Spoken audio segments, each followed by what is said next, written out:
आगामी लोकसभा निवडणुकीत भारतीय जनता पार्टीचा प्रचार करायचा नाही असा निर्धार करत माढा लोकसभेमधील पक्षाच्या अनेक पदाधिकाऱ्यांनी आज राजीनामे दिले आहेत. संजय कोकाटे यांनी पत्रकार परिषदेत याबाबत अधिक माहिती दिली. आम्ही ज्या राष्ट्रवादीचे आमदार बबनदादा शिंदे, संजय शिंदे यांच्या विरोधात आजवर राजकारण केलं, त्यांच्या बाजूने राजकारण करा अशी भूमिका पक्ष नेतृत्वाची असेल तर ती आम्ही मान्य करणार नाही. माझा राजकीय बळी मी कोणासाठी का देऊ असा सवाल त्यांनी केला.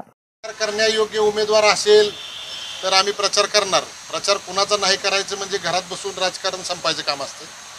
आम्हाला भारतीय जनता पार्टीचं काम करायचंच नाही हे मात्र आम्ही पक्क ठरवलेलं आहे.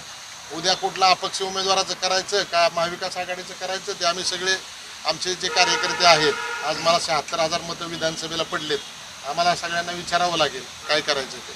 सगळ्यांशी विचार करून ठरवू, परंतु एक भारतीय जनता पार्टीचं करायचं नाही हे मात्र नक्की. भाजप आणि शिंदेंच्या शिवसेनेची आगामी काळात युती राहणार आहे. आम्ही मात्र भाजपच्या उमेदवाराविरोधात काम करण्याचा निर्धार केला असल्याने संभ्रम नको म्हणून पक्षाचे पद आणि पक्षत्याग करण्याचा निर्णय घेतला असल्याचे ते म्हणाले.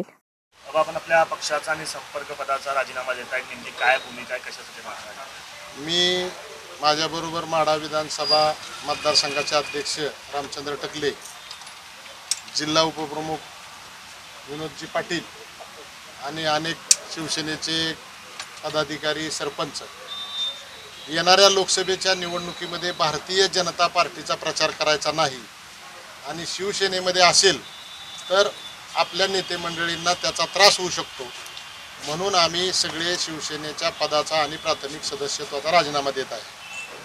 भारतीय जनता पार्टीचा प्रचार करायचा नाही त्याची 3 कारणं आहेत. एक तर मराठा आणि धनगर आरक्षणाचा विचका करून समाज जातीमध्ये भांडण लावण्याचं काम भारतीय जनता पार्टीने केलं आहे.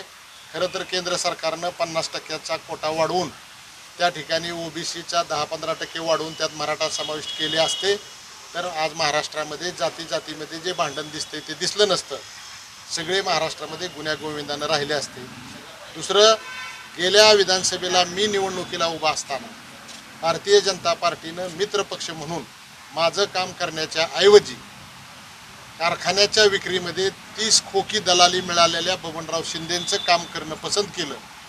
जर आपण स्वतः महायुतीत असताना आपला पक्ष तो काम करत नसेल तर आपण त्या पक्षाचं काम का करायचं, म्हणून आम्ही भारतीय जनता पार्टीचं काम करणार नाही. आणि तिसरं, बबनराव शिंदे व त्यांचे कुटुंबीय या सगळ्यांनी माढा तालुक्यातील जनतेच्या नावावरती कर्ज काढलं, सिबिल खराब केलं, कोट्यावधी रुपये शेअर्स घेतले, शासनाचं कर्ज असणारी मागासवर्गीय सूतगिरणी विकत घेतली. अशा एक ना अनेक तक्रारी त्यांच्या बाबतीत असताना सामान्य माणसाला न्याय देणं गरजेचं होतं. त्याच्याऐवजी त्यांनी त्यांच्या चुकावरती पांघरून घालायचं काम केलं.